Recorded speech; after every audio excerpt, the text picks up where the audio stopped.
Arshanbuloqda yo'lidamiz.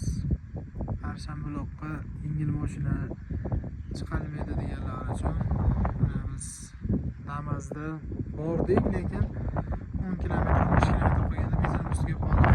Katta yo'li haqiqatda qiyin ekan. Atmosfera вообще zo'r.